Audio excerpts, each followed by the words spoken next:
Baik, pembahasan kita sekarang setelah D2, D4, kuda G8, F6, kuda C3, Vienna, bukan Vienna, tapi nanti bisa beralih ke variasi London System. Ini putih, Magnus Carlsen menghadapi Jeffrey Keong ya, D5 dalam suatu turnamen Clutch Chess Internasional tahun 2020. Langkah ketiga putih, gajah F4 beralih ke bentuk bangunan London System yang juga dimainkan oleh Linglen menghadapi Ian Nepo. Setelah gajah F4, hitam melanjutkan dengan E6. Nanti kita bisa lihat bagaimana teknik juara dunia saat itu Magnus Carlsen dengan teknik kuda mundurnya ya, mundur untuk menang, yang nanti malah membuat Jeffrey Keong terjerat mat oleh Magnus Carlsen. E3, gajah B4, lanjutan kuda E2 dan hitam rokade. Ancam tidak ingin diganggu, rupanya putih. Jawab hitam gajah E7. Nah, ini kita lihat di sini ada langkah kuda mundur, maksudnya mundur untuk menang. Nanti bisa dilihat bagaimana malah bisa menjerat Jeffrey Keong atau hitam mat oleh Magnus Carlsen. Kuda balik lagi ya, kuda mundur. C5. Nah, ini rupanya tempat petak yang strategis buat kuda ketimbang di E2 tadi, sambil menjaga D4 dan penguasaan petak E5. Tidak ingin diganggu oleh gajahnya yang sangat aktif di F4. Maksud bertukar dengan kuda H5. Pukul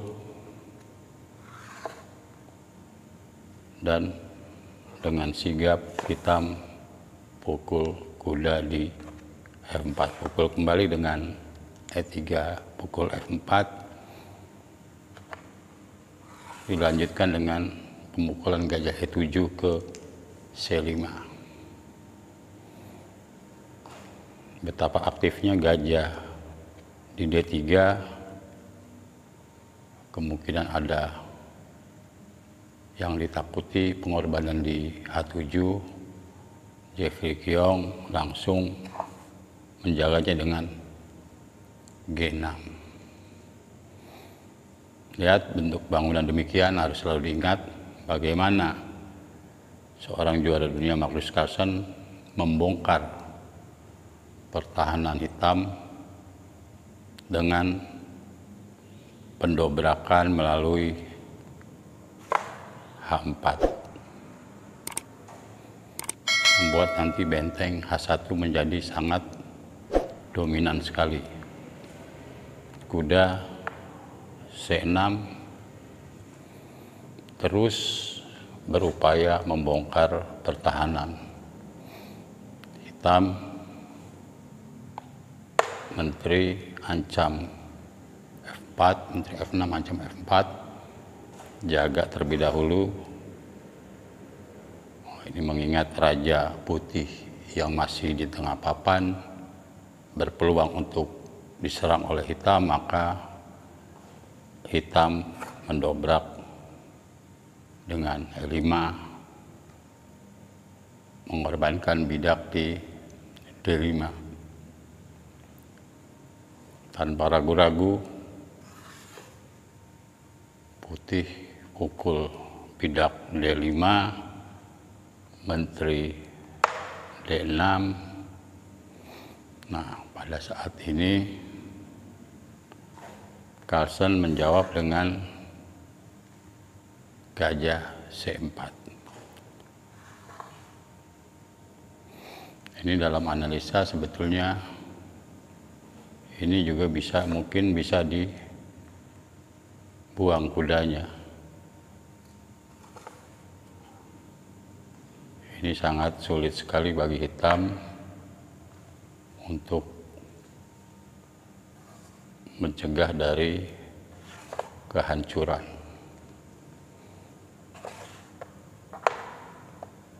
Namun kita lihat di sini pada saat menteri D6 ya, tadi bisa kemungkinan dorong F5,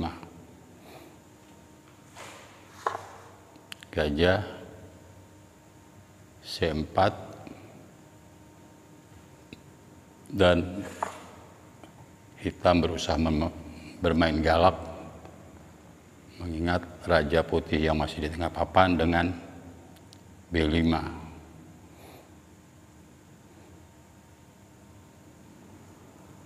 Ini permainan berlangsung, langkah aman gajah A2.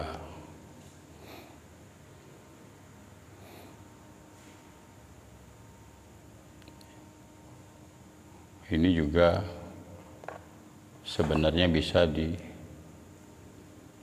dimainkan, analisa ya. Ini bisa dimainkan F5, kuda E5, menteri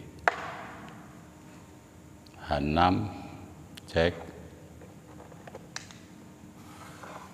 Ini sangat sulit sekali untuk terhindar dari ancaman mat.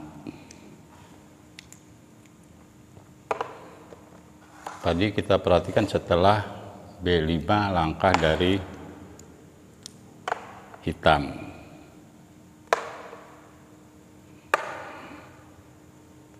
Ya, demikian ya. Gajah C4, B5. Carlsen menjalankan gajah A2.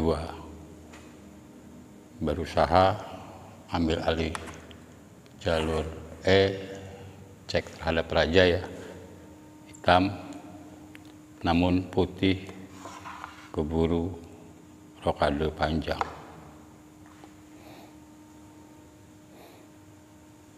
Terus berusaha menekan. Di sini ada pertukaran di G6. Nah, sekarang kalau B4 pukul A3,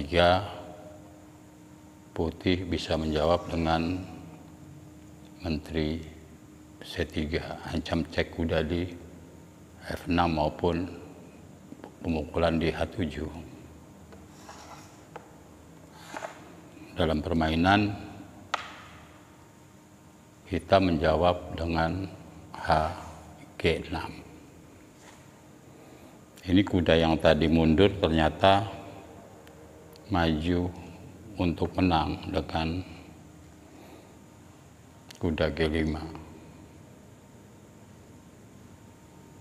Berusaha mengaktifkan gajahnya dengan gajah F5. Kuda H7 masuk ke jantung pertahanan hitam, ancam benteng D8. Di sini ada cek di F6. Agak sulit sekali bagi hitam Akibat tadi langkah kuda mundur yang akhirnya bisa malah membuat Jeffrey Keong terjerat. Cek ya, Raja G7, cek kembali, Raja kembali ke F8. Setelah benteng H1, hitam tidak melanjutkan permainan alias menyerah setelah benteng ke D1. Tadi diawali dengan langkah kuda mundur yang aneh malah membuat Jeffrey Keong terjerat. Sekarang masih kita analisa setelah benteng H1. Sekarang kita perhatikan kalau G5 ini masih dicek. Bagaimana setelah Raja G7? Ini masih dicek kembali di H7.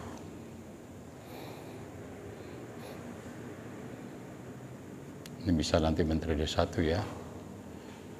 Bagaimana kalau dipukul kembali ya bentengnya, pukul kembali,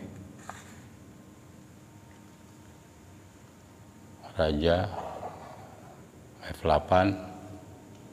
Apa langkah lanjutannya?